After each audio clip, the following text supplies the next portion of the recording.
All right, test. Oh, looks better. I don't know why my mic stopped working the other day, but I had to, like in every application, I had to fucking reselect it. But technical problems can't keep us from doing this. So, welcome everyone. Thanks for the sub, Miranda. She's actually, she's so busy with work. She's gonna sit this one out for everyone who's wondering. And this is actually a special episode. It's kind of, now that I think about it, it's kind of funny that you sit out the 69 episode, but it's hey, yeah, it's you're the missing funny out. number. Yeah. So special episode. I got us a little bit of a mix. I think all three of you guys don't know each other all too much, actually. Probably like all three know each other's names, but you probably never talked, right? I've talked to Cap a lot. We've had a lot of chat about some very good numbers that he writes down. It might be clearer to say that I periodically just unload on him in very long ranty DMs, and he very kindly reads them and responds. And you know what? I've been on the receiving end of those DMs too. But I mean, that sounds negative, right? I like it when people are actually like passionate about stuff and they're actually thinking things through, making a proper attempt of like, this could be a solution, and then put it out there instead of the like, oh, I don't like this, whiny dudes, right? On like Reddit, obviously. So I hope we can tempt Cap to talk a little bit about some of the ideas he's had. Yeah, you know what? We had the last time you were on, actually, I think you were on twice before.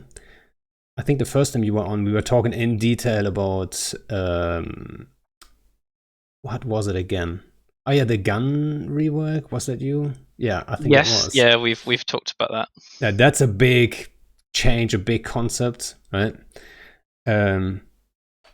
But today, actually, on my list is the T3 rework, which like you kinda are proposing, and I think the CCP guys are kind of on board with it too, and a lot of FCs would be on board with it. So let's talk about that later. But for everyone who's wondering, like, let me just do like a super quick introduction. So Phantomite, CSM, I think it's going to be interesting when we talk about the bad things. At least I want to know, like, that they bring it up and all that stuff. We'll be ready to be disappointed. Here we go. But all right, so Phantomite, CSM, mostly low sec guy, but knows a lot of the game in all kinds of areas. Then we've got Chossuh, who is the leader of CapF, which is actually a corp that's making a name for themselves within Horde, which is kind of unique, I feel like, right? Usually, yeah, we have a very special environment. Yeah, but we do a lot of kind of things, with other groups elsewhere and stuff. We try to plan kind of bigger, more interesting kind of ops as well.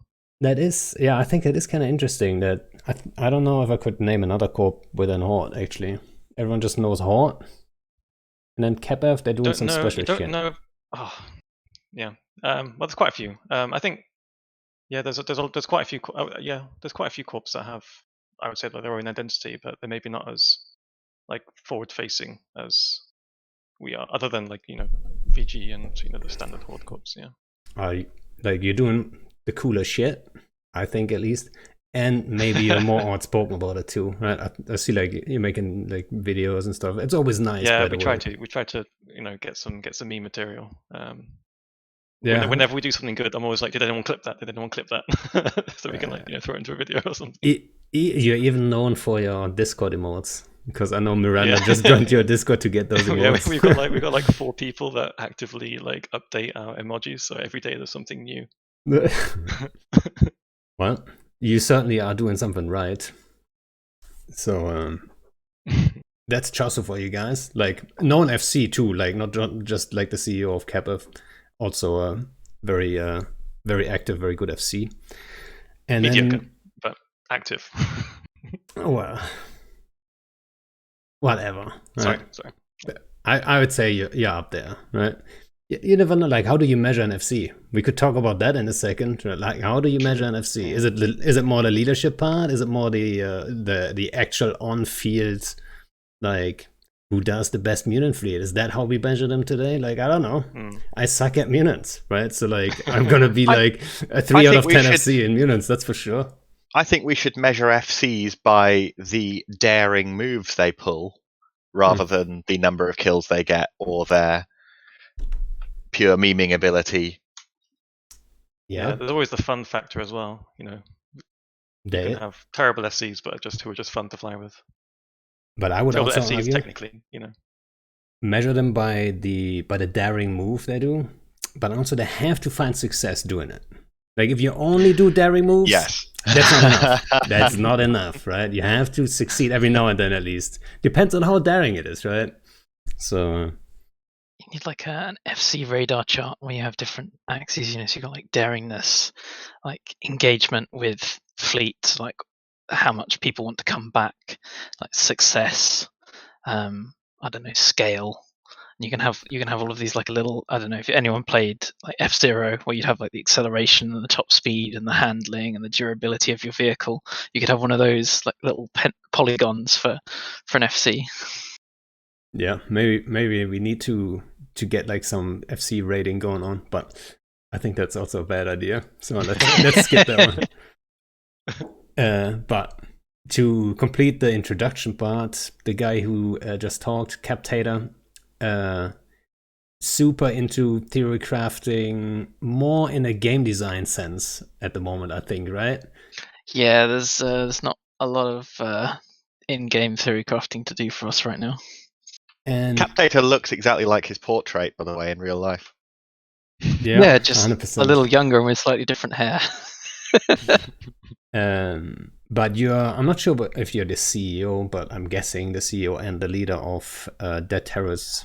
No, I'm director, but I am not our glorious leader. Who's the glorious leader of Dead Terrorists? Our glorious leader is Laugh 1986. He's the. I've never heard that name. So if I'm the brains behind some of our stuff, then he's the can do. He's the one who gets stuff done. Don't Right. start by calling yourself a body part and then chicken out of calling him a different body part. Laugh is The best. muscular system. Maybe that's a future guest. That's interesting. I didn't know. I always thought you're leading the entire group there. No, he lets me do all the external facing stuff. All right. But he's the mittens of Dead Terrorists. Oh no, actually, that's the opposite. Actually, mittens does all the. Yeah. You would be the mittens then. Yeah. All right. Laugh's the guy who if you ping, he gets the most people. Like if I ping people, just kind of respond with meme emojis. Oh really? And isn't that a big problem for a lot of groups, that it's difficult to kind of get into FCing because people. Emojis are the problem.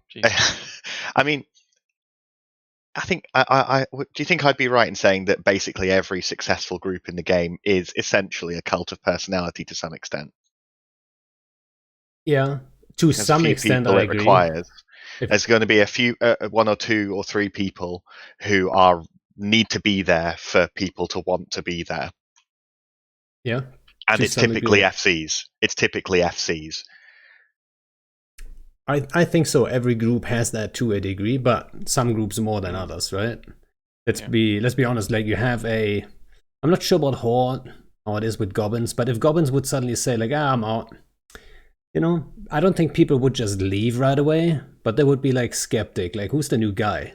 Like who's this Chossuh guy taking over now, right? Like they probably know him already, but can he do it? Like is he that guy? You know what I mean? So I'm not that guy.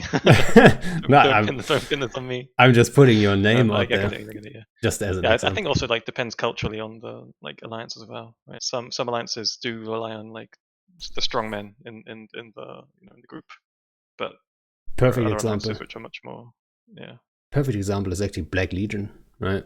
That's definitely heavy on the cult side of things. And then you have other Triumvirate, groups. right? Triumvirate's pretty ghastly.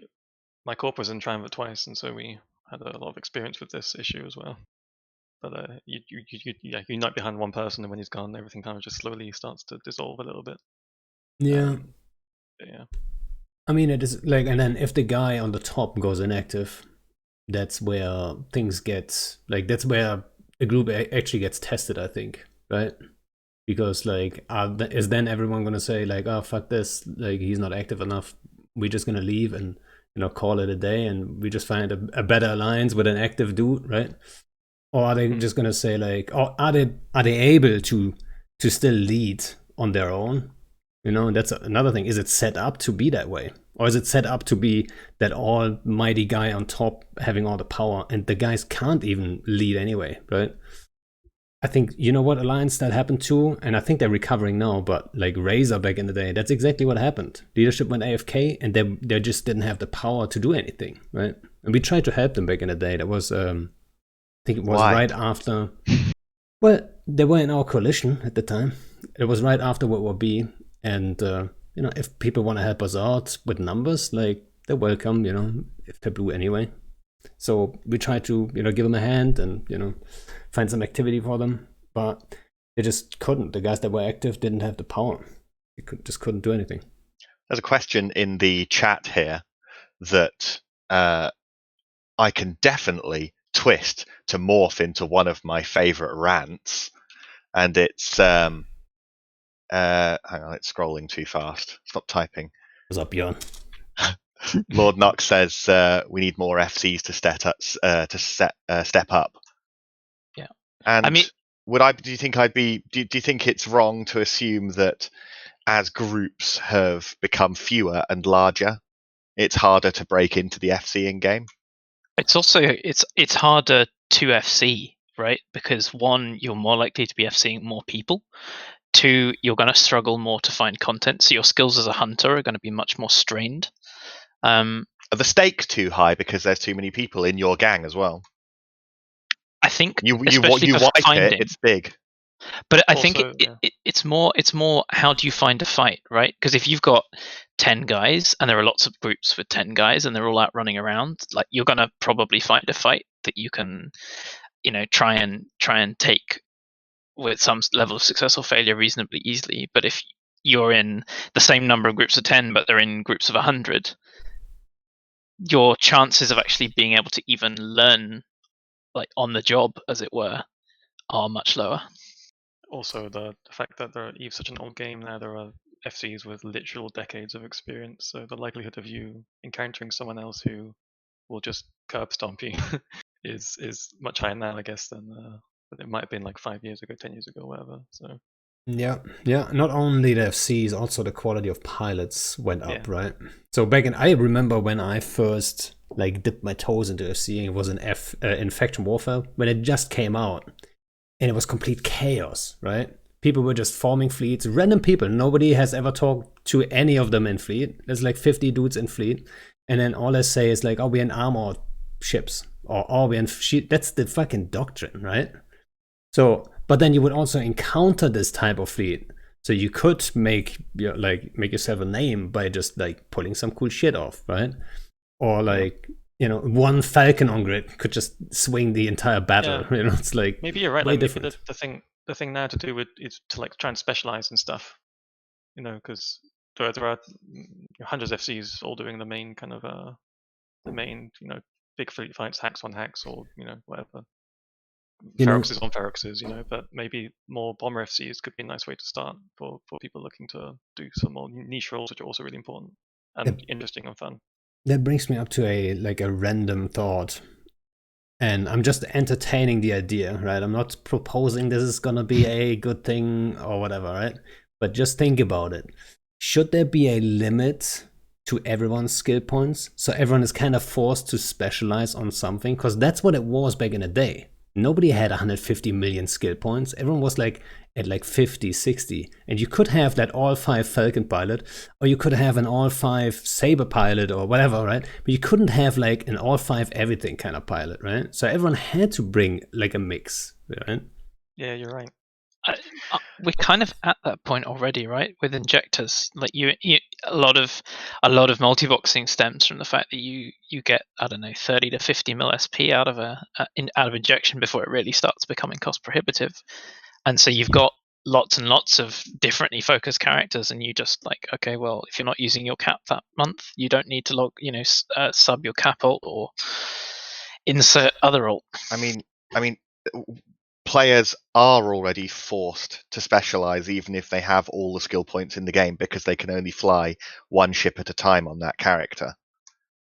So I mean, it's not full enforced specialization, but it is there is a dampener on doing everything at once by the fact that as a pilot you fly one ship at a time. So there's a measure of that already.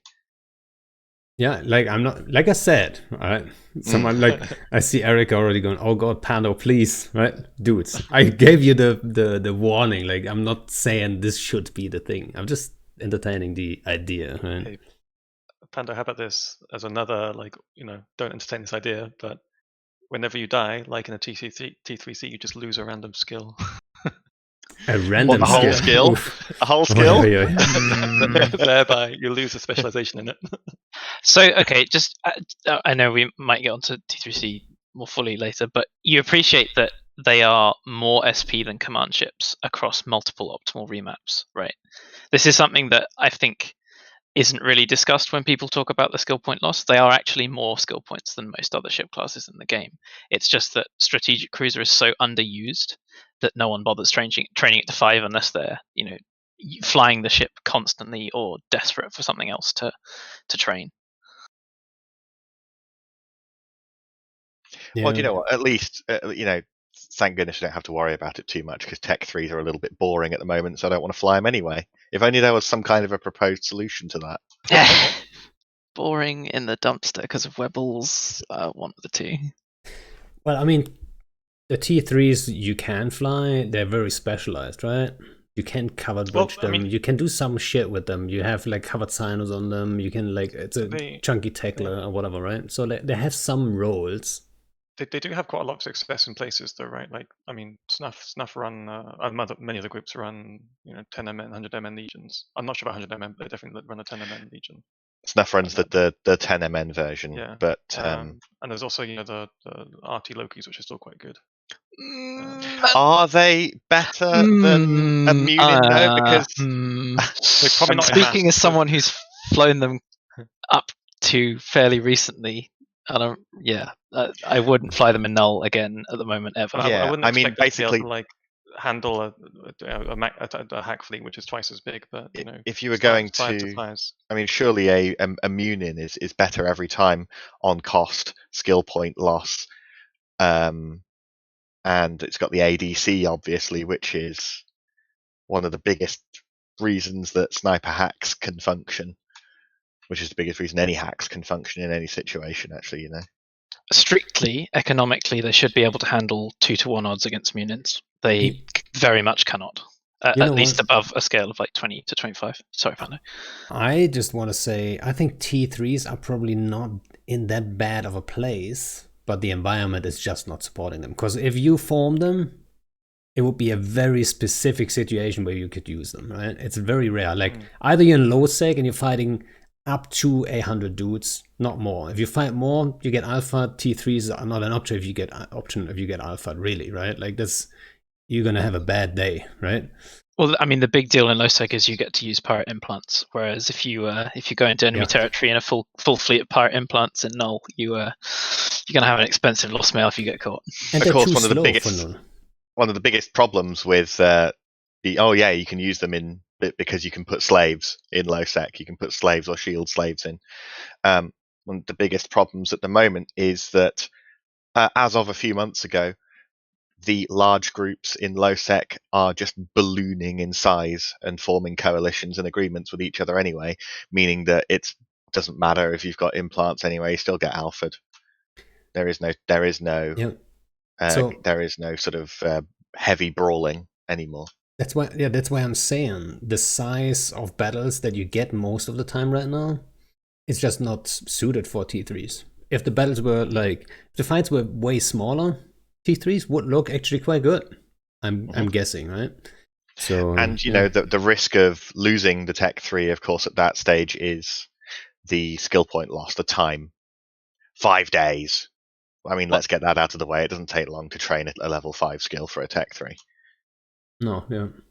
Although the opportunity cost when you're at 50 mil SP versus 100 mil SP is quite different. Well, the thing Do they is, have any use cases for wormhole engagements as well? Because we always talk about null, right? Another thing to keep in mind is, well, just because stuff is used in null or hev- isn't used in null means it might not be used. Or heavy brawls wormholes. died in wormholes when Fax got beaten over the head with many nerfs at the same time. But yeah, you do see legions. You don't really see Lokis anymore. But actually, for most groups, you're more likely to see damnations, sacrileges, ickies, drex than you are to see legions. I think only hard knocks and maybe hawks run them consistently, but that's because they're the big fish. typically wealthy enough that they can absorb the extra expense per hull that you need. I mean, let's look at the problem that Tech 3s had before they were changed to, you know, the form that they're in now. The problem, I'm guessing that all you guys would agree that the biggest issue with Tech 3s is that they were super hacks with recon abilities at the same time. Admittedly, not as strong as recons, but essentially they were just better fleet hacks than hacks were. Yeah. And you're trying to argue now with the introduction of ADCs and some buffs, hacks actually got better than the old T3s? Tech 3s have a number of issues at the moment that make them not. They're barely ever in the meta a particularly good fleet doctrine over something like a hack. I would argue maybe they aren't supposed to be a fleet doctrine. So what are they supposed to be? Because something they're not really specialized, excel. Yeah, something specialized. Okay, so pick one of them and let's figure out what the specialization should be. Well, chemos or like a tackle T3 or chemoing. Can I just point out that there are 81 combinations of subsystems per T3. So that's like however many that times 4 for all of them. And you're telling me that they're supposed to be specialized into very singular roles. Well, you can only fit them. You can only fit them one way, right? Yes. So you can fit them into one specific role, which is then specialized. But yes, I get your argument. Yeah, I'm kind of baiting you down a hole here, because it's basically how many of those combinations can you actually do anything useful with? And the answer is probably clearly less than 20. Probably you could argue almost less than 10 across all of them have some strong value.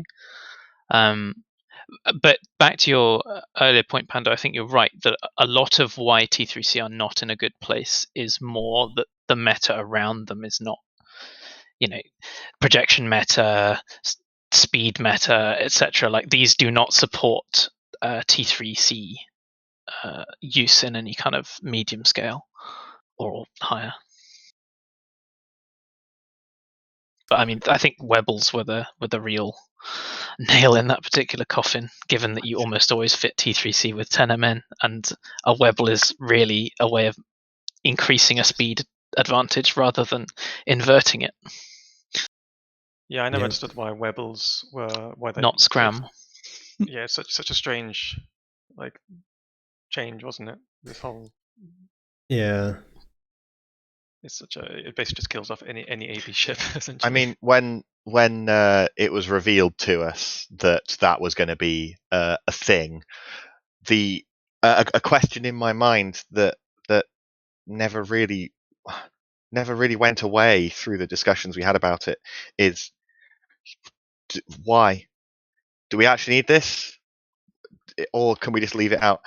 I don't think that a lot of people have this idea that every single possible apparent gap needs to eventually be filled, and but this is a complex puzzle game essentially, Well, and the feature of all puzzle games is its limitations. The limitations is the game in any game. so like from what I can tell is that the idea was to slow down Kaidi hacks. That's what it seemed like. That it was aimed as to do that. Like, oh, you rely on speed. Here, I have something that slows down your entire fleet.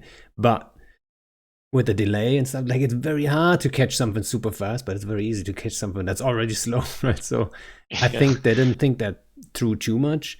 I'm gonna argue that it didn't do like all that much damage because that wasn't the meta anyway, right? There was like very few AB ships. There was very few I mean, like I'm not in know. battleships out in space. Yeah, I'm not in in low know. sec you can't use them anyway. How much are people using these? Rare. I would say every 20th Victor you find one with a wobble, maybe. Okay.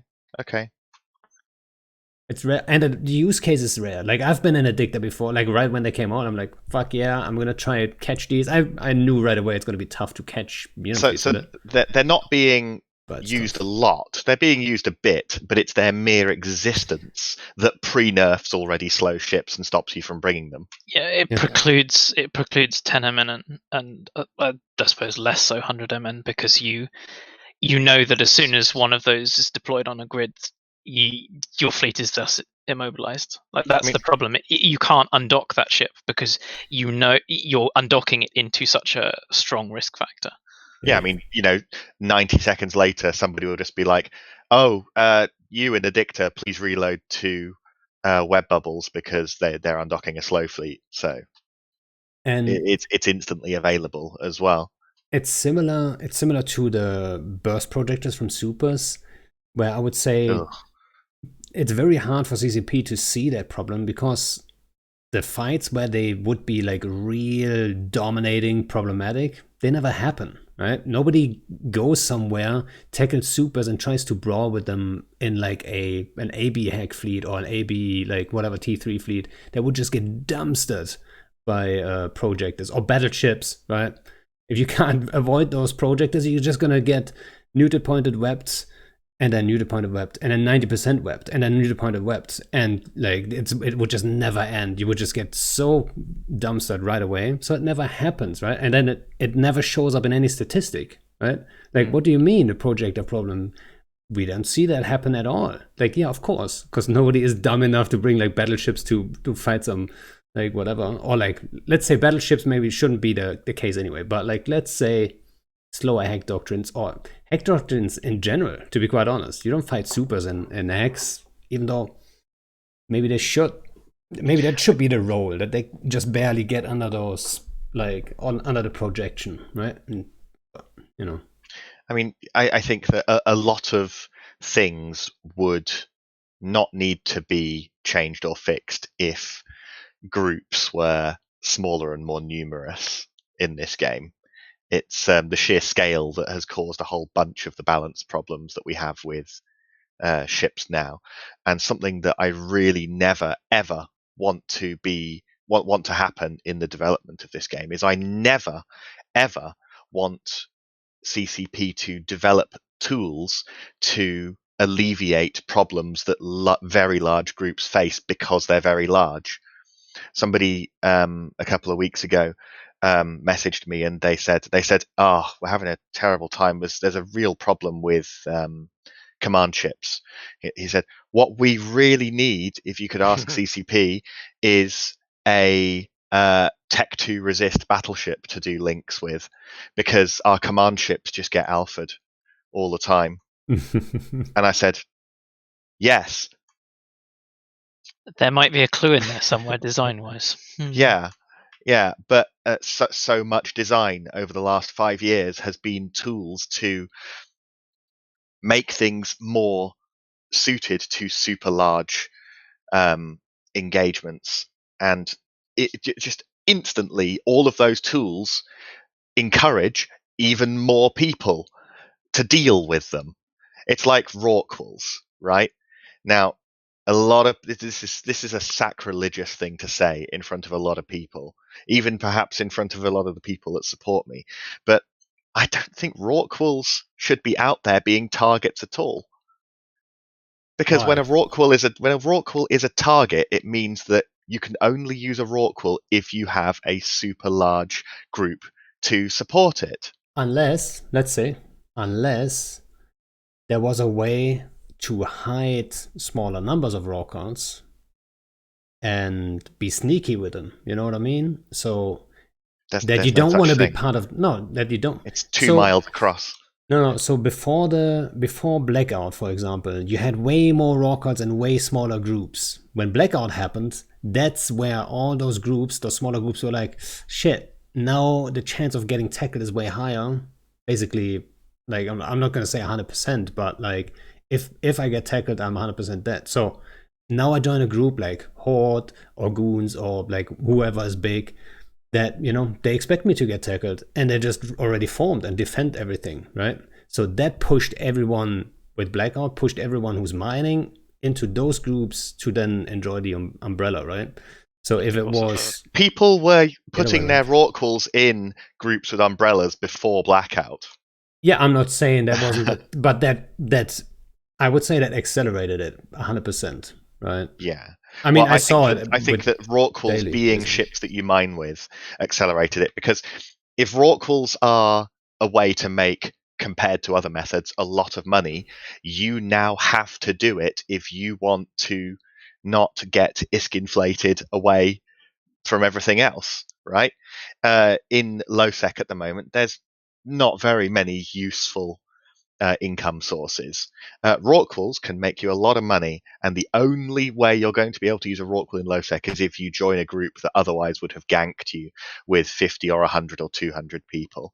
And so, instantly in the last few months, even the large groups here, they might say that they are not blue with each other, not teamed up with each other, but a non-aggression pact over Rorquals is a coalition. It is joining up. It's just, well, we have to be huge so that we can Rorqual mine, because Rorqual mining is the only way to make significant amount of money in this game. Rorquals are a blob creator. They need a blob to function. Yeah, I mean, unless there is an incentive to get out of big groups. So Is this where we start talking I about also think, reworking mining? We can't. There's no also way think, to make big groups of people break up, but you can well, definitely remove the things that reward being in a big group. but also yeah, the I fact that mean, you can go across like an entire region in minutes due to zero fatigue antiplexes, right? This is also quite a big problem. Ah, yes. I've talked about that plenty of times. It's Oh, yeah, basically true. the same direction that Phantomite was going, right? Yep. The whole ACL everything thing. I'm not a big fan. Why is it so easy to just, oh yeah, you want to blue up like ACL, boom, you can dock and tether and everything, and then yeah, you can use all our jump bridges, and you can just like now you can even set a destination and just travel like Yeah, with I them. hated that change. That was very much along the lines of blob friendly change.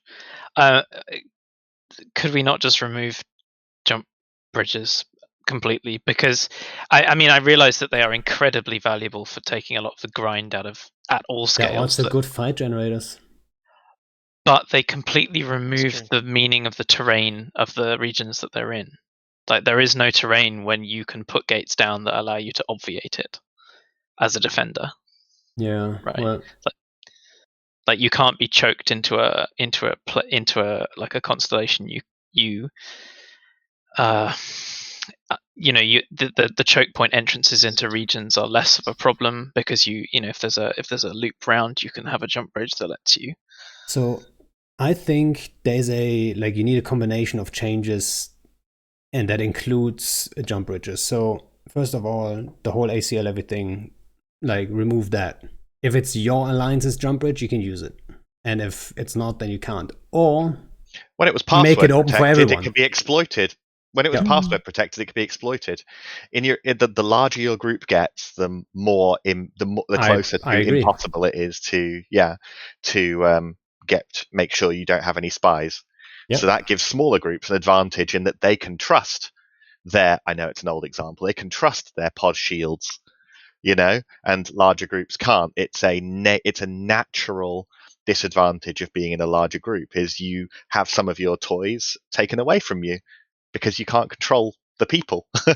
I mean, it's a pretty good point, actually, that in terms of espionage and how possible it is to do with tools like ESI knife and other out of game authorization stuff, and how much of Corp and alliance management and structure is out of game now, because basically the tools weren't very good in game a decade and a half ago, and they've not got any better since in most cases. Like obviously the ACLs has been a thing that improved things, but if you can actually build in these espionage attackable gaps into infrastructure, like Phantomite was saying, like password protecting things rather than them being on ACL, so someone can, or someone's just saying in chat, you could build out hacking and gameplay and make that like a thing, like someone has to go in, sneak in and hack access for your corp or your alliance to the jump bridges for 2 hours or something. Like there's a lot of gameplay you can build around that if you're minded to. Lava Kano says, why not a weather effect? I said this to CCP, that they were like, okay, here's the weather we're going to do. And I read through it and I'm like, there's zero effect to infrastructure here. You're calling these things storms and nobody has to deal with any infrastructure related problems when a storm hits. What? Yeah, and then they were like, oh, very techniques interesting. And nothing happened with it. Yeah.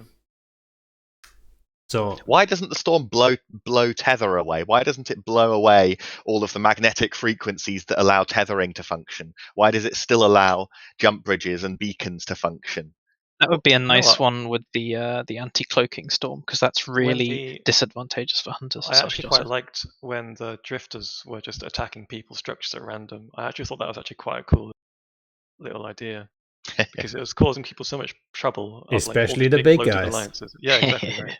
And it was causing so much trouble. And obviously the big guys, oh, this is cancer, this horrible blah, we have to deal with it. Yeah. But again, it's just like, because it's too many structures, right? So it's hard to be everywhere at once, right? And I think that's a good point. Like from what I understand, the leadership teams of very big groups and the leadership team, and this is one of the reasons that it's kind of a joke when people talk about, other alliances will never be able to catch up if you do X, Y, or Z. It's like they already can't catch up. Let's be serious. But like the size of leadership team you need for an organization of our scale, so like, I don't know, 50 to 100 real people, and the size of leadership team you need to administer an alliance of an order of magnitude more than that, or an order of magnitude more than that.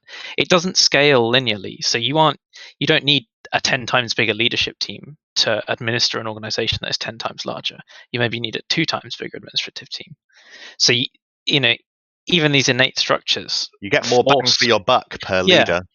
So you force, like the way the availability of leadership works drives towards these singularities of player entity, and all of these inconvenience factors actually are balancing factors against. This is coming back to your earlier point, Phantomite. Like, you actually want these inconveniences in there because they act as some kind of downward pressure on this constant drive to be a bigger and bigger group.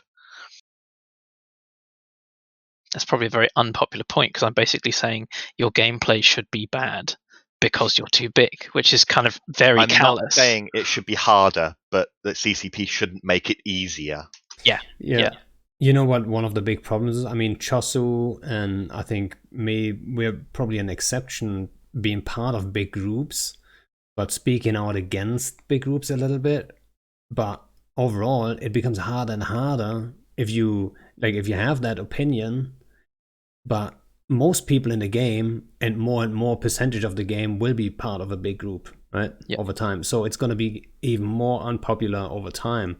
So is it, maybe it's already too late.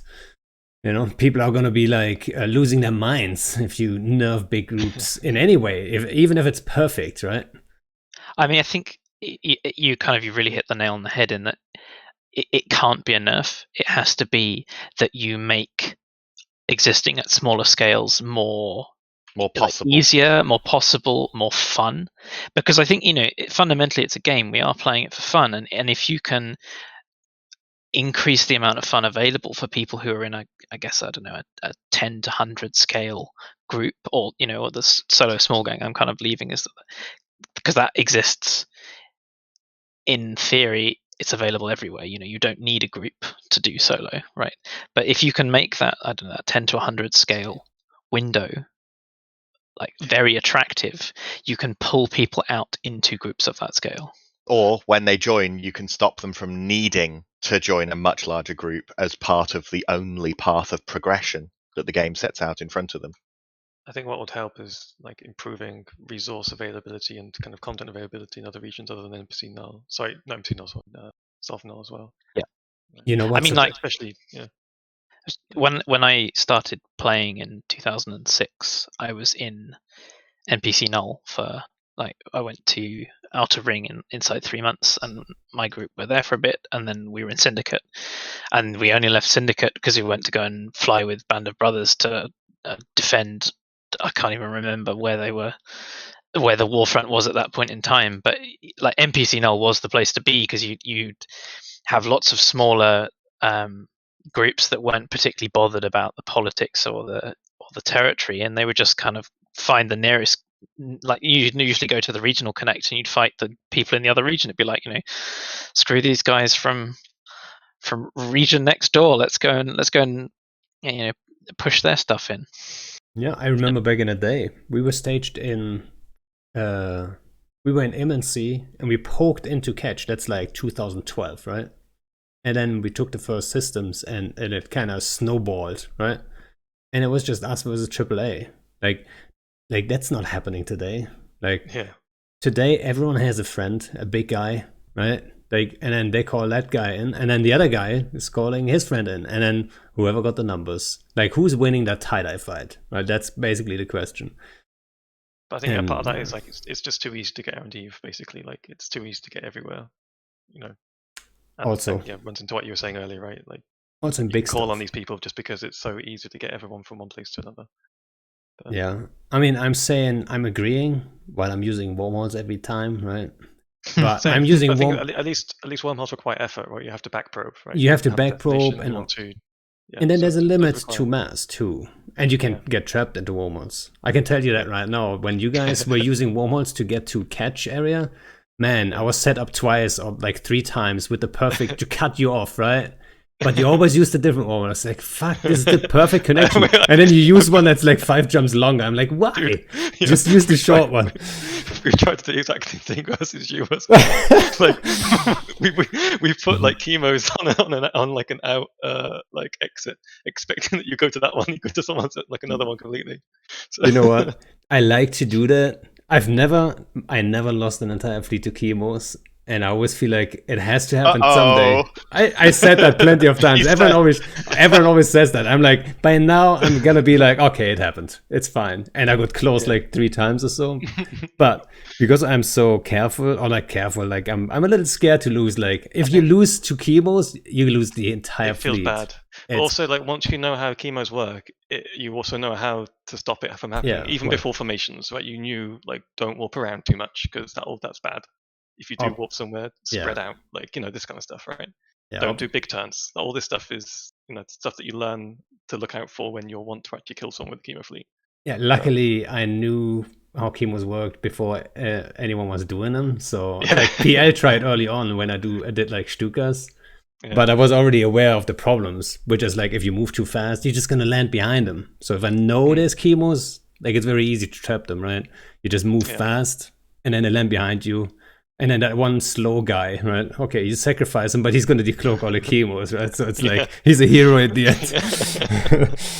But, what I like to do is like take one wormhole to the Desti and then take another home because it's very unpredictable, right? Like, what are you going to do? And then it's like 5 jumps longer, also, like, it's so safe. Once you know how drifters work, drifters specifically, not in the wormholes, but once you know how drifters work, it is quite easy to get like a huge number of routes from A to B. So I'm not sure if that's really a problem. Because it is quite easy just using drifters. Because I wonder if it'll be a good idea. But the mass is so limited. right? Yeah, but since they all always spawn in a fixed place, I wonder if it was just better to like randomize their positions a little bit, just to throw people off a little bit, so it's not always the same. You go to this I'd be system, all up for you can that. visit there. Yeah. Randomize it. have Put a drifter woman everywhere. I have a thought around jump bridges related to what you just said, or sparks what you just said. Instead of them being like always on, if they're like a kind of a wormhole connection, you have to initiate. So you have like, if you want to use them, you have to have kind of primed them, I don't know, 10, 15 minutes beforehand. So you fire them up, say, I want to go from this one to that one, and it's going to be open, say, in an hour. And so that means you can use them for big fleet deployments that are premeditated, but you can't use them for like response fleet. Like that still has to be organic. You have to go through your region. And put the activation of them behind a password rather than an access list. I like the password idea, and I think I actually Mm. spoke out for that before too, right? I brought that up too. Like instead of ACL, just make it a password. Yeah, I 100%. And of course, agree. it has to rest. It has to rest before it can be reactivated again another time. So You mean the people password? with the gate, so people have to spies could Like per person. activate it too Yeah. far ahead of time to ruin it for later. I don't know, but like that. I think now you're going that one step too far. Let's go one step at a time, you know? Like I think that's one lesson that CCP has learned to a degree. Not everything, but like most changes were like, okay, let's step in this direction and see. And I welcome that, right? And then they iterate on it fairly fast right now. Like the ESS stuff, I like it, right? That they're onto it and they're like, okay, let's tweak it. And it doesn't Pochven take a says year. hello. Yeah, well, there's certain stuff It's coming, I think, where they don't do it, right? But parchment is also so complex. I wouldn't even know like how to fix it. What would be the better way to do it? Like I don't know.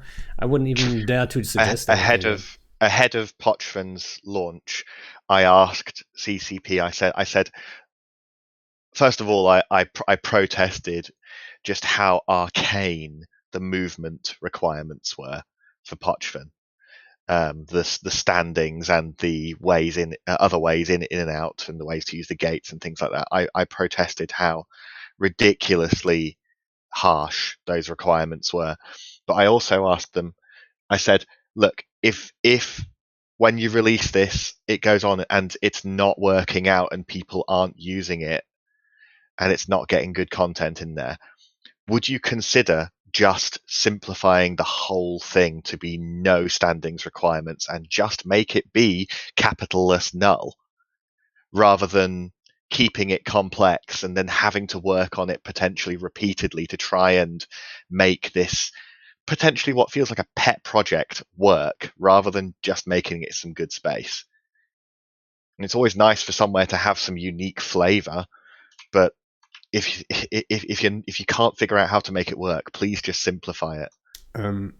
So when it comes to parchment, I always wonder like the meta in Eve always develops like super slow. I think people underestimate how slow stuff actually develops. Like yes, when Mutants got that nerf, right, it was fairly obvious for a lot of people that Mutants are going to be the thing. But there's like some other thing that it takes, like Stukas, for example, it takes a long time to get there where people say like, oh yeah, obviously it's a problem, but it's like 2 years in, right? So is this maybe also a thing in Parchment? Is there like a chance that, like, let's say in 2 years, is Parchment going to be different, even though they don't change it, right? Is Parchment going to be very different because people say like, okay, maybe it is worth getting the standings done, and then maybe there's more of a culture going on, maybe some groups, I don't know. I've not looked into Parchment whatsoever, to be honest. Like I know kind of what it is, but that's about it. I mean, you know vaguely the requirements of Pochven, what you need to be able to basically function there, and it's not it's not an unusual sentiment that even though you know vaguely at least that you need some okay standings to be able to do it, it's just you just instantly so many people just turn off at that requirement because it's like, all that effort to go PvE, there. yay! Great. Just to give you an idea, Pando, Poshven is having less destruction month on month than our alliance is doing month on month. That is kind of sad. So yeah, Mm. I think you could standings gate the mother systems, the 3 home systems of the clades, but I think having the rest of it behind anything other than you must not be negative to Triglavians to use these gates Even is that's excessive. Even that is a problem to just bringing a fleet of people. Even if you just bring 5 guys, you've got to exclude anybody who's got slightly incorrect standings. Well, if you gave another an Edencom driven method of getting through the gates anyway, so you could say, well, you can't go through if you're negative to Triglavians, but if you have this key from Edencom in your cargo, then you can it hacks it and you can go through. Mate, just open the gates, take the standings off, and let it be some slightly different space. Yeah, I agree, but I'm trying to present that while keeping that flavor. What would happen if you would say there's filaments, you can filament into Pochven, you get some standings, not you can filament into Pochven. Okay, you mean 10 you can't, or you can? You can. Yeah, so if you have filaments that go into I'm aware there's already filaments, but what if there were different filaments that limited ship types, let's say nothing cloaky, right? So you can gave you standing so you can go through the gates. So yeah, no, I mean not directly. I would say you have to do it a couple of times to build up that standing. But as an event, that's one way to build up the standing, and the activity would go up insanely because people would then filament in, right? So you filament into Pochven to get your standing, to get a look into it, and then also there's a ton of other people doing the same, right? So a 5-man filament that could just explode in a lot of content. Maybe. I don't know. It's just a random thought I just had. Thought I'd throw it out there. But I don't even know how to gain the standing, to be quite honest. You have to shoot non-Triglavian NPCs inside Poshven. That's how you get trick standing. So if you shoot Edencom or Navy or Rogue Drones is the best one, because obviously it doesn't ruin your standings for the rest of the game. That's how you build up standings for Trig. And before we move on, I just wanted to add to the filament thing. Maybe instead of limiting the ship types, maybe just saying all of Pochven you cannot cloak, because that's the instant thought I had. If you would make a standing gain filament, then people would just filament in and cloak, right? That's not what you want. So you would have to cancel that kind of. But yeah, maybe all the storms can just go to Pochven and just round the ring. A massive shit storm. Like you've set off a Beyblade in it. Maybe. I would definitely take a couple of guys to Pochven if that was an event and you would know that would go on for a couple of months. Or maybe there's a distinct 2 months or a year where this filament Pochven filament thing would happen, and then everyone in those 2 months it would be going crazy. They could be called the Pochven tournaments. It could be I'm sure they can come up with a good name. Ouch. Damn. There you go. Bungie Gas says you can kill Edencom in Edencom systems to get Trig standing. You don't need Pochven. Oh, really? So if that's true, then there's a way to do it. But what would be the incentive to even go there anyway? Well, there would be an incentive to go there if it was full of groups of people looking to fight, and there's no capitals or bridging in going on there. And Pochven already has some fantastic. But you can bridge in there. You can't Sino in there. You can bridge out from there though. You can bridge out from there from the Titan the Titans that got trapped in there. You can Sino out if you are in a capital in there. If there's a system in range. Well, you shouldn't do that. You definitely shouldn't do that. Message to anybody watching: if you come back to the game and you have capitals in Pochven, don't Sino them out. Yeah, I'll help you. It's very hard to get rid of them. I'll just like help you and give you the jitter prize. Or whatever the closest low stick, a mile, I guess. Can they take the trig gates, I wonder? Can you like move them around and get a really interesting jump range that's not possible to get anywhere else? By Guys in chat who live in Pochven, can you gate caps? Because if you can bridge the Titan around and it can go to somewhere that was formerly high sec but is now null. Oh, as it imagine were. fail jumping your Titan from Pochven. Yeah. It'd be worse than it blowing up. I fail jump every now and then. I'm not gonna lie. When I'm not focused, it's not my fleet, and I'm just trying to help someone out, and I have like 4 characters going. I fail jump every now and then. Luckily, I never fail jumped into combat. Yeah, that would definitely be me. Fail jumping out of Portrait. That would be sad. Beggar says you can't. He says you can't take. I'm assuming that means can't. Oh, you take can't gates use with bubbles. caps. He says. He says you can use bubbles. Oh, you can use bubbles. Well, I'm confused. I'm not sure we can take any info out of that. MacBeggar, you have to be more precise. Can you gate caps within Podron? Yeah, please, MacBeggar. We're all You very can't stupid. gate caps. Okay, thanks. Oh, got it. That's been confirmed to That's me. not an option. No. It would be kind of funny though. Okay, no gating caps. I would say that would be like strong, but it wouldn't be OP because like, what would be the? It's a finite resource of them, right? So. Well, I mean, at the same. I mean, we're looking at it from a out of Podron perspective. Oh right, yeah, I got you. But inside Podron would probably still be OP, I guess. But I don't know. Maybe in a year or two, Podron will be the thing. I don't know.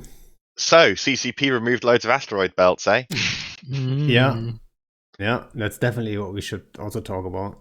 So the big question I had, and I think I already brought that up at the beginning, is did they approach the CSM about it? And no, we learned from the patch notes. I mean, I don't. It's not. I don't. We don't need CCP to tell us every single thing they release, but the problem with some of the things they don't tell us about is that, and some of the things they do tell us about, is that they don't know what they're doing because they're not. The people making these decisions clearly aren't playing the game, or if they are playing the game, they're doing it in such an incredibly limited capacity that they can't possibly have the knowledge that covers the things that they're changing. Well, so there's certainly some of the teams definitely know what they're doing, right? The majority of people at CCP are very passionate for the game and want to make good changes for it, and they know a lot about it. But it's the most positive thing I've ever heard you say. It's I know. I'm not gonna lie. I'm always worried when you rant about CCP that like if I was CCP, I wouldn't listen to you at all. Like you're like too negative. So I'm glad for once we can hear something positive. Like, what's come out of CCP for the last 5 years? Well, there was some good stuff in there. There was definitely some good stuff in there too. Well, yeah, I mean, I like tomato ketchup, but I don't want cat food on the side of it. You know, I don't want the condiments to taste good. I want the meal to taste good. I want the actual big things to taste good. We've got multiple clones in individual citadels. Very blessed now. change. Absolutely amazing. But that is a quality of life change. That is not good proper game design at the same time. And we've asked for, and also it's brilliant, but we've asked for it for ever since the beginning of Citadels and probably before that. And so I'm not feeling particularly like, oh, thank you. What I'm really thinking is, why didn't you toggle this on like apparently it was? Why didn't you toggle this on back then when we actually wanted it? Why have you made us live like this? If it was this easy to do, why didn't you do it? Like this. Why didn't you do it? Eve is your bread and butter. Yeah, I mean, I wonder if some of these changes are like accidental, which then just become features because they decided like not to uncommit on a change or something. Well, especially with this asteroid change, like because a few months ago, ores just started disappearing from asteroids, right? With no kind of patch notes to say why. and then I think someone like messaged like the dev team or something, be like, is this intended, or like, is this a bug? And then they replied that it was actually an intended feature. Yeah, I And then think now these dead asteroids are the ones that are the ones that have been removed. you know what's sad. We moved to Curse. We're hanging out in Curse, recovering a little bit, chilling, and in Curse, it's like a pretty good region for like officer spawns, so belt reading, right? Yeah. So I actually pushed Miranda's standing up so she wouldn't get killed by those mining NPCs that are fairly new, right? Back in the day, it wasn't even a thing. But now, Got a rant about those as well. if you have a shit standing to them, they warp out, and then like a massive, like a triangle, what is it A called? real fleet. Diamond. A real fleet. Yeah, a diamond fleet warps in. Hell dunk, more like. Yeah. With so, dedicated tackle ships, DPS ships, and Logi, and E warships. yeah, Dedicated. literally a day before we did the epic arc, so she has like decent standings and doesn't have to worry about it and can just hang out and do some belt reading, right? And then like suddenly there's no belts anywhere, right? LJ next door to GDH overview stage had 42 belts, like pretty solid like system. I mean, 0 belts, like all of Curse completely empty. It's like they didn't know that belts were people used belts for anything other than mining. Yes. So on this point, and on to responding to your point about how things are introduced and there are side effects that are unintended. We recently got capital rolling in C5 and C6 space back after it being gone for the best part of a year because someone fixed a bug, in heavily inverted commas, about using overmass ships through wormholes, so that you couldn't take a ship that was higher mass than the not capital rolling, like one-shot capital rolling. You could, so previously, before this any fixes, if you activated your prop mod after you had clicked jump on a wormhole, you would be able to take mass greater than the like listed mass limit of the hole, which allowed you to do things like close frigate holes. It allowed you to do one-shot capital rolling using capital prop mods, and it was a fundamental part of that rolling gameplay. And so they stopped that, so you couldn't overmass holes, which incidentally made frigate holes unrollable, and one of the most, even more so than previously, one of the most hated mechanics in wormhole space. But it took until a month ago or so for the mass limits on those wormholes to be moved up, so that you could once again do one-shot capital rolling, and also C1 space, which is now. How long was that period of time before this almost change happening, and then a year? Yeah, you know what? There's only I think that's speculation. There's only like a very few CCP devs that can actually touch wormholes, right? It's like a specific thing that most devs at CCP probably have never looked into it. So making changes, it has to come from a certain team. That team, after they did the first wormhole changes, they moved on to the next thing. I'm guessing, right? I'm like completely guessing. They moved on to the next thing. Who knows how long that next thing is? Maybe they worked on it for like an entire year and then only had the chance to come back and iterate, right?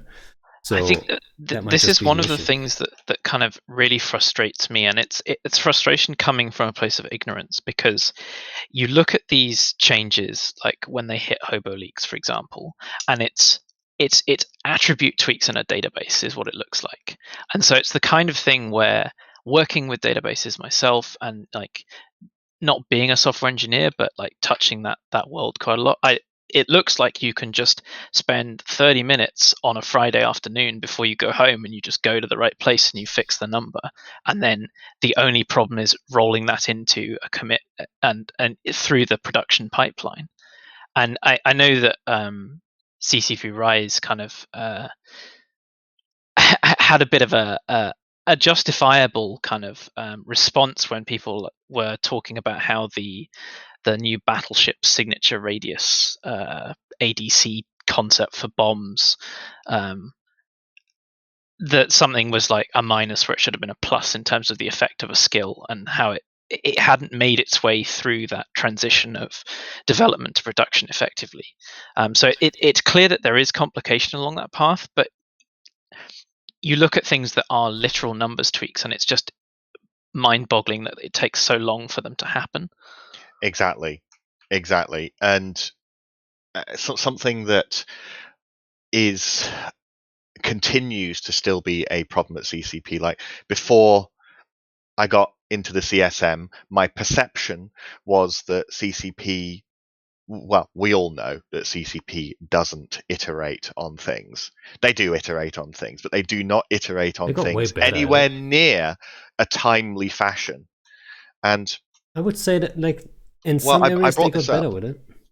I brought this up Agreed, Pando. during the beginning, during the beginning of the term. It's like, right, none of us here think that you actually go back to look at things that you've changed, and they're like, well, we do want to do better. They said we do want to do better with that, and there are some teams at CCP that have been allowed, is the way that I see it, to be able to do that. Like for instance, CCP Rise and the teams that he works with, they have made changes to the game in the last year, and then a few months later they've come back again to look at how those are working out, like with the interdictors, for instance, as an example. They changed it, and then they came back and they changed it again to see if they needed to nerf or buff something else to just keep them going It after the was players had got their hands on them. inertia. It was inertia. That was the reason that you needed to buff the Flycatcher and the Heretic.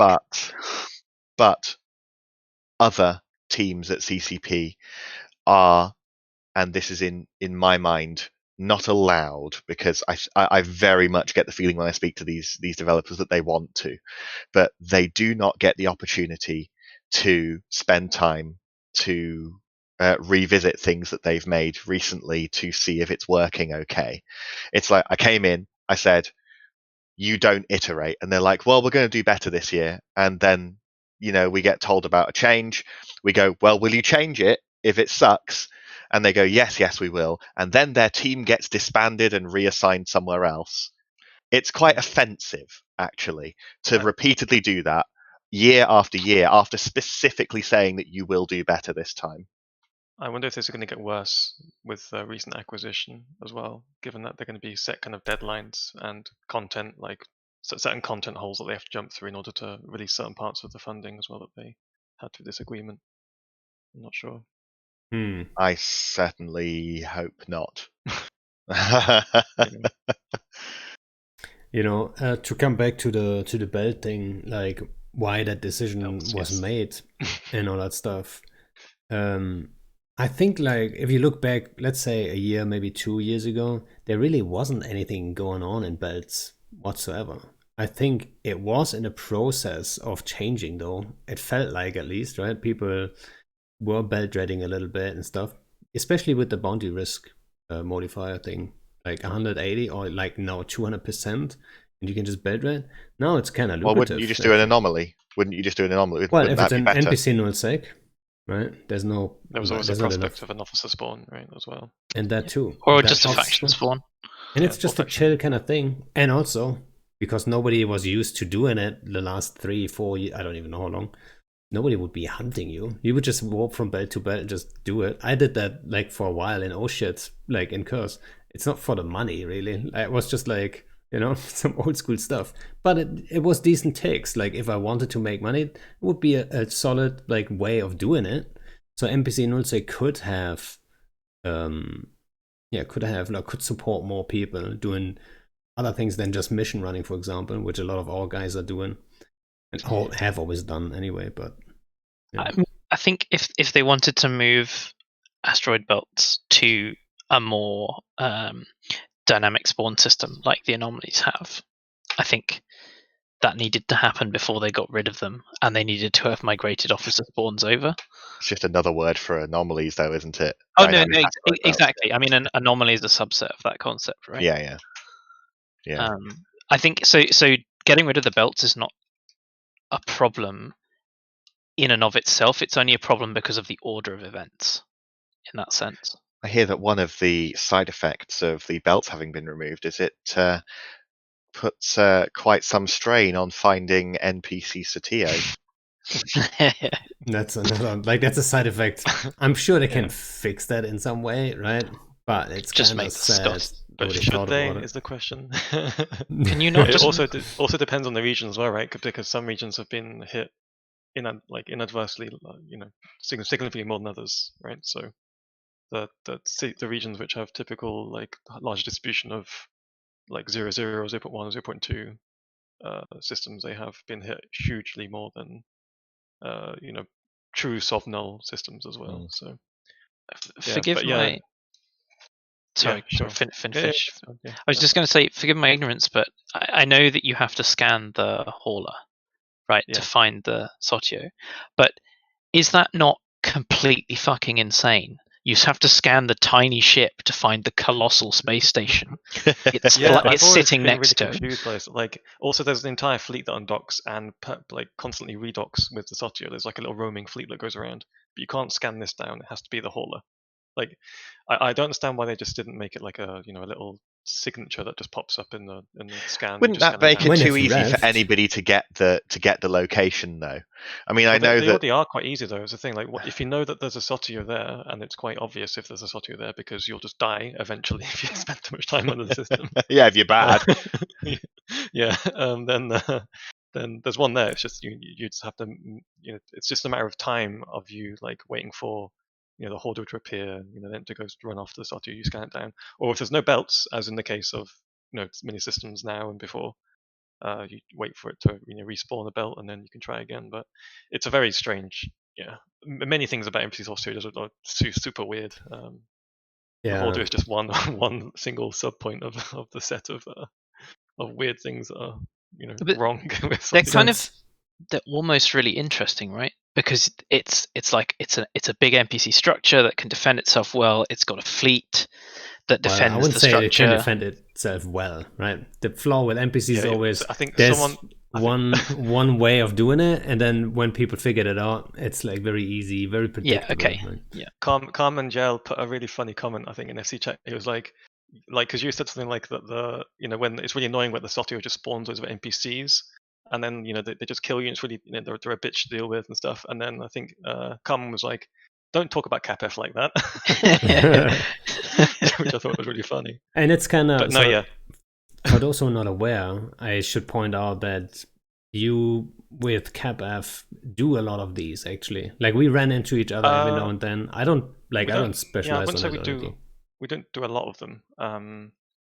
Like we have run quite a few, obviously. But I think, what we find more interesting about them is more like the technical side of it, because they're such a black box. Because you get given, let's say you have an empty Sotio in your system. What do you do with it? And many of the groups that run these things, they obviously all the knowledge has been built up over time, and it takes. They're not willing to share this information with you because they've spent such a long time themselves, building this knowledge base. But I wouldn't say like we do a lot of them. We are probably the ones that hunt the guy that does a lot of them. Yeah, I kind of work with him every now and then. That's Chori, I've seen. Cable. I've seen. Yeah. I saw you helping him out with a few things, which is fine. You guys are hostile, and if there's dreads to be killed, I don't mind. It's cool. Or like whatever, right? Like I don't really. I'm all for that. Like it's a nice side thing that like it might just drop something big, but if there's like a bigger group like you guys doing these, it's pretty hard to get it done or to even steal it. Actually, it was like Fraternity the other day where we tried to steal it. Yeah, it's not hard. It depends on how you do it. The thing is, so stealing is the easiest way. Stealing it is very easy, and honestly, it's too easy. I mean, it's the thing I have with Sotios is that they're a nice idea because they're very complicated. There's lots of intricate kind of in principle, a lot of intricate details with them that you have to spend time learning.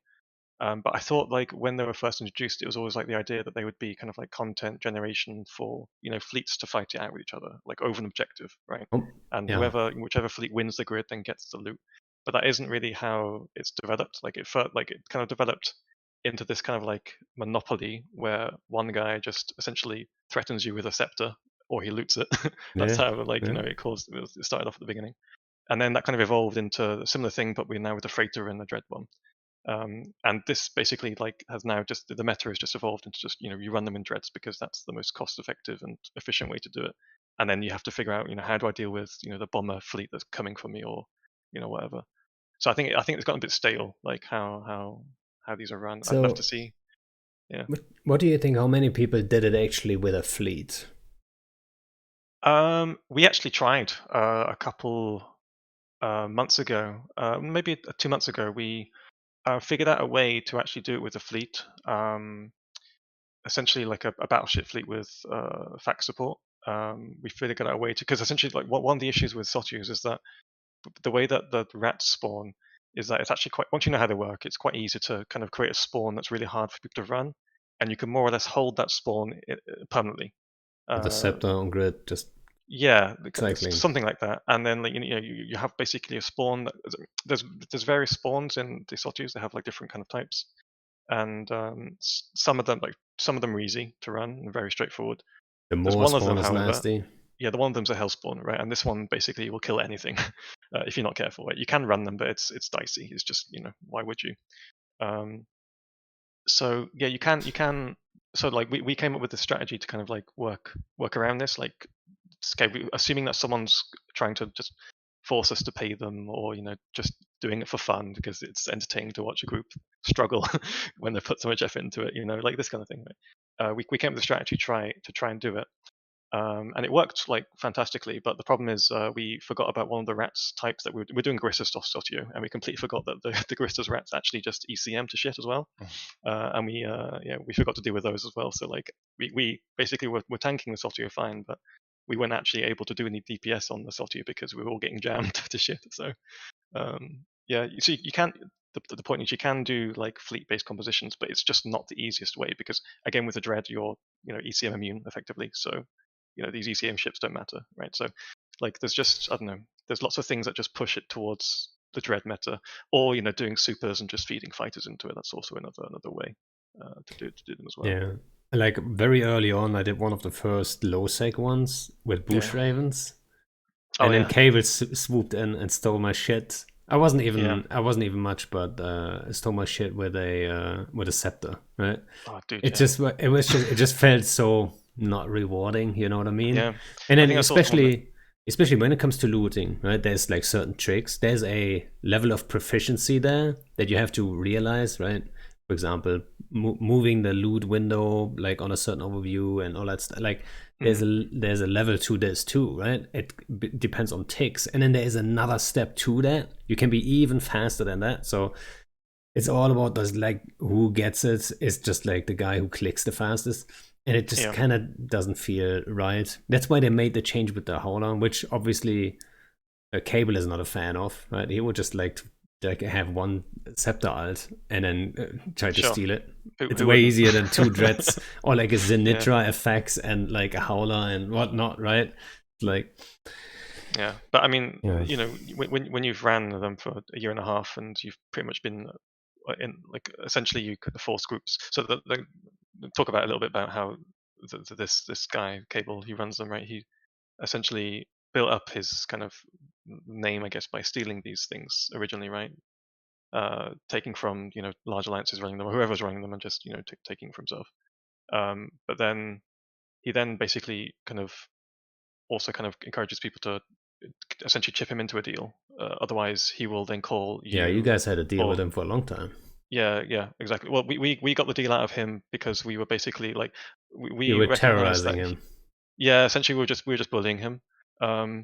Just because we were doing exactly the same thing that he was doing to everyone else for several years, like a couple of years already. Spawning a shitty spawn, making it hard. No, we just turned up and killed his dreads with a million angry horde beans just screaming at him, like just the same kind of thing. But yeah, like it's kind of just, it's a really good idea, I think, but it's just the way it's adapted is you just end up with like super specialized things where a small group of people can really just mess things up for other people.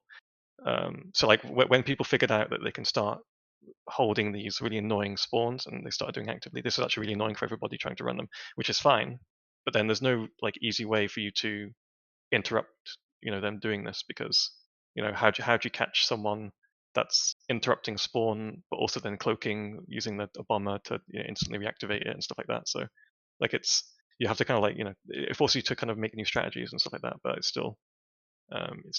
requires like let's say like a much more effort than the single guy just doing it for memes or whatever. But yeah, I'd love for these things to be more fleet orientated rather than like individual orientated, like, or at least having that capacity to be individually orientated. Yeah.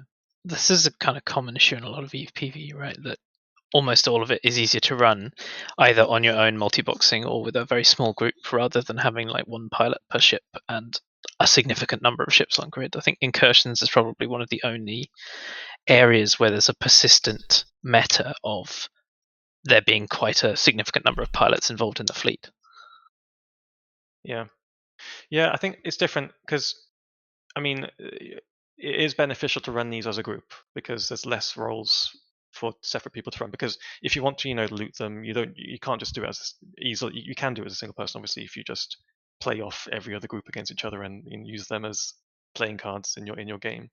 But if you want to, run them by yourself, like as a newcomer at least, to running them, you need like various tunes for helping you extract the dreads, running the things, having the loot pilots, and maybe also anti like defensive ships for dealing with hostiles that might show up in kikis or bombers or whatever it is. So like these things are like inherently like I'd say fleet based, but it is also quite easy to cheese them. That's kind of what I was getting at. Like it is quite easy to survive as just a single dude, just essentially like causing trouble for a larger group with minimal effort and without much skill either. Like they're not like it's not skill based. I would say. It's experience based, skill based. But once you know the tricks, sure. like it's fairly. So that's what I talk to Cable about too. It's like whenever he says like, hey, there might just be dread kills to be had, or these guys ran it with supers. That's why I always like, all right, let's go. But then he makes fun of them for not knowing how to run it perfectly, and I'm like, every time I'm like, dude, they get the chance like maybe twice a year to do this. Like, why would they focus their fucking lives like he does, right, on just running Soteos? Like, you don't. Like, I don't know how to run them properly. Last time I did it was with Titans, which is ridiculous now. You wouldn't do that. No, I gotta say that 95%. And I think you showed up to fuck with it. I'm not sure if it was you. 95% of the time that anybody in this game has ever convoed me and said, hey, do you want some dread kills? That 95% of the time, that translates to come and save me and let me do my thing. Yeah. Well, that's what it actually translates to. And that's 95% of the time. And in those times as well, you basically, statistically, you never get those kills. They just want your protection. Yeah, I mean, you're right. Statistically, I do get those dread kills from Cable, I gotta say. Like, if he says, like, there's a very high chance of, usually there's a dread or two. So, But then again, like, it is also quite easy to, like, again, I don't know, once the dread's committed on grid, right, it's kind of hard to get it off because you can just keep a saber on it permanently and keep it bubbled, right? So it's or a couple sabers, whatever. So yeah, I don't know. I'd love to see it like something like you remove the ability for caps to actually get on that grid at all, and make it purely subcap, but then you change a little bit how the spawns work and all that stuff, just to make it a little bit more supportive of actual kind of fleets showing up and trying to kill them. I hate it also, being a limitation, but stick it behind an acceleration gate. Yeah. Anyone that actually wants to try them, like, I actually just recommend like trying to find them on the test server. Just run around until you find one, and then just go at it for a week and just try everything, because that's the only way you can learn how to run them. Yeah, and even if you're not going to get that information from anyone. So, I mean, even if you know how to run them, there's still a little bit of risk, especially now that there's like, I would say, two groups kind of fighting each other over them, and then there is like other bigger groups that if it spawns in their space, they are fairly competent and know kind of what to do and stuff. So now there's a little bit more competition. And then Alduin says, like, a Zenitra. So Cable lost that Zenitra. You know what happened there? I saw that, dude. Oh man. You know what happened? I watched that. So he squad warped and I know it was a He also squat said it warp. was a bug, which I don't believe. Like I don't believe it necessarily because I've never seen it. I've done a lot of squat warps in my life. They Yeah. always landed at the same spot, but whatever. He said he squat warped and he landed in 2 different spots with those caps. I from was the same literally angle. watching him with like a hard sino on that grid ready to dread bomb him, and I was like, okay, do we go in now? Let's wait a bit. I was like, okay, let's wait a bit to see like how it's playing out. And then you were there as well with the Kikimora fleet, and I was Was like, it wait a minute, Kikis? I don't even know. yeah, you were in Kiki's, and I was like, wait a minute, Pando's going to kill over the battleships. Why is he doing that? And I was like, oh, he's removing the DPS from the grid. Okay, Cable must be in trouble. Yeah, that was quite entertaining. Yeah, he couldn't refit.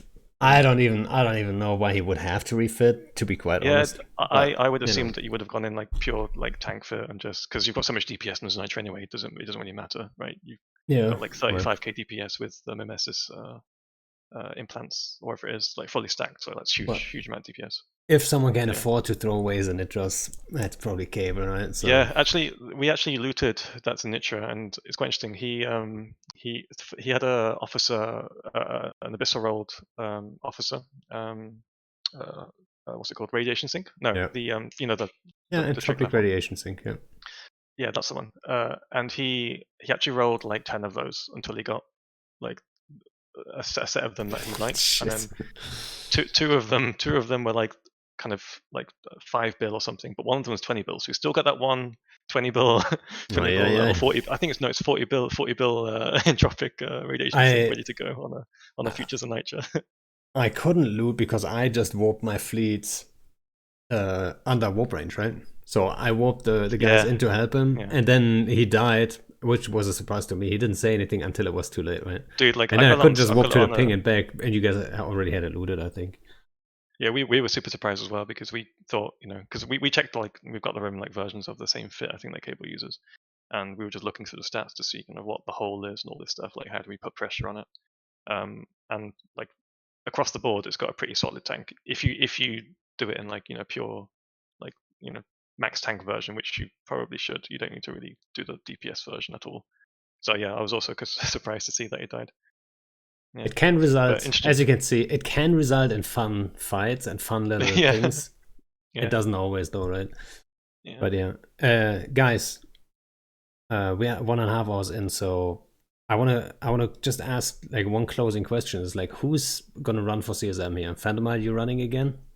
I certainly am. All right, then Chossuh, I'm guessing you're not running because you don't seem to be too interested in it. But then Captator, are you running for CSM? I'm not running this year, no. Why not? Like, so you ran before? No. It's a running meme in DT that every year there's like, you should run, torment other people with your constant tirades and essays. I've asked you to run. I think you would be the perfect guy for it because you do put effort into like suggestions first, then bring it up to people and see what happens. And you don't seem the guy to be too married to an idea. You always have these guys that like, you have to do A, and then you clearly lay out why A is a problem, and they're not willing to go back and say like, actually, I didn't think about that. Like, there's a lot of people out there that think like they have all the answers, right? But it's so easy to be wrong too, right? So I think you would make a really good CSM actually. So when was it? It must have been like start of when did the cap booster change hit for the fax? Was that start of 2020 or like mid 2019? I think it was early 2020 maybe. But so I knew that was coming. I knew something was coming for fax because like there'd just been this.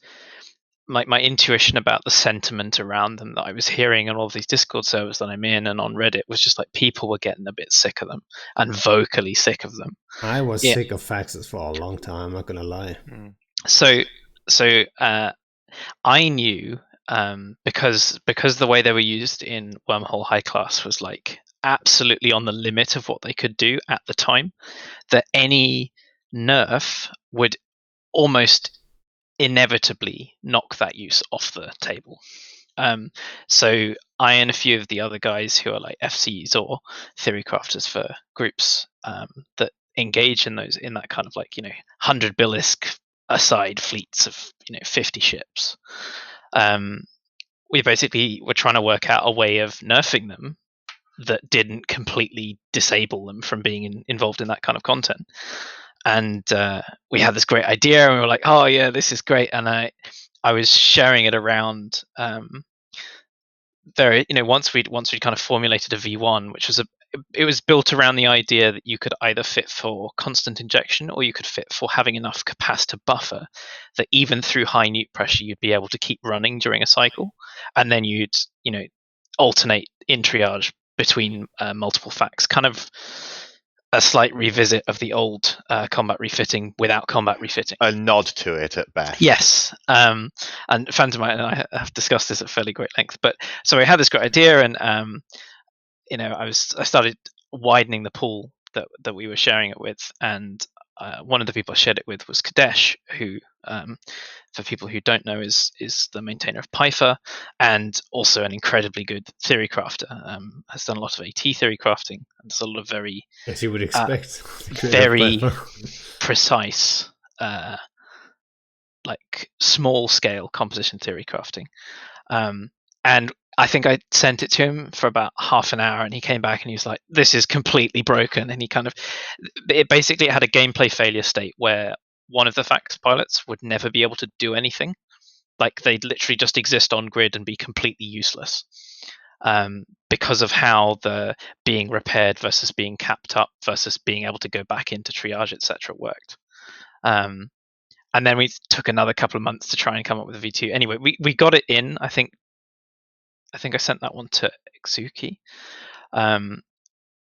So a couple of months before the fact single cap booster change hit, and then we were like, "Yay! Maybe this will forestall or steer thought in a different direction," and it didn't.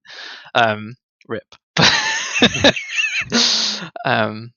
And then surgical strike really was the second nail in that coffin. Because not only were they no longer able to sustain capacitor for the duration required, but they were also no longer able to actually tank the amount of DPS that those fleets would field. Very long-winded way of saying yes. If there's a hole in an idea, it's very satisfying to then go back and fix it. So you're running for CSM, yeah? I said last year. I said no. I'm gonna sort out the things I need to sort out, because I was finishing up a PhD. And you're finished. I'm finished now. So you're running for CSM then? Now I have other things to do. Now you have to do the postdoc, right? Eating painful amounts of time. But yeah, I don't think I could commit as much time as I want to do a good job of it, or what I think would be a good job of it. Not yet. Not yet. Next year. Okay, I'll come back at you next year. Let's see what excuse you got then. But yeah, I think everyone who knows you knows you'd make an excellent CSM. You really would. You really would. So you should think about it at least. You'd have my vote, that's for sure. I wanted him to run because I was just thinking, if I didn't get in, I would want him to be there. You could levitate him up like Simba. I hope your shoulder press is good, because that might take some levitating. Alrighty then. I would say thanks a lot, guys. Thanks for coming on. Was some good stuff. Yeah, it was fun. Thanks, guys. And Thanks for having me. Good luck on the CSM campaign that's now starting, Phantomite. Thank you. I look forward to it. It was interesting last time and exhausting. Yeah, I'm ready for it. I don't want to come in 10th this time, guys. Everybody watching, getting a little bit higher would really push the message to CCP that you want to come in though, yeah. Them to do better. Better be 10th than not in at all. Better than 10th than not in at all. But I think you were a little bit of a special case, being in such a small group, right? I think it definitely helps to not be in a large group. Already quite an achievement to come in from a small group like that. But I yeah, hope I can do the same. I want to keep the pressure on the same subjects you rather know, than somebody else come in and start on some different subjects, which will either be ignored by CCP or just teased by them. I want to keep the same pressures on to let CCP know that just because a year has passed doesn't mean that we don't still need vital changes to significant areas of the game. you need to be, at least I think you need to be a little bit more of a politician to get them to listen to you. I have the feeling. I don't You can want to criticize your way of Brisk in doing, the but Brisk in the chat. yeah, I mean, Brisk, the savior or the destroyer of the red dot. You know, you can learn a lot from Brisk. I think get your stuff done by constant Put a pressure, but suit on. nice pressure. You know, there's a level to this. Like if you're too Smile negative, more often. Yeah, smile more often. Right? Man, that's something that I found Americans really have on lock. That whole like Smiling thing. outgoing and positivity. Like I feel I half the know. time I do it, it just feels sarcastic. I'm like I can't commit to being that genuinely positive and like affirmative in how I approach things. I mean, there is one thing which I would have to have confirmed by people telling me after I say this, but the reason that I ran last year was born from anger at what me and the people that voted for me saw as zero progress in a huge amount of time. And if the community is feeling anger, if I'm feeling that anger, CCP needs to know about it. Feelings be damned. We're players. We're paying. We want to play the game. And guess what, CCP? We want to play it forever. We want to give you money forever. So please make the game attractive to play for us. All right, let's leave it at that then. Guys, thanks everyone for hanging out. Hope you guys had a good time. Thanks for the subs and bits and all that stuff. And whoever gets the skin, good luck being the fastest one. And see you guys on the next one. Bye.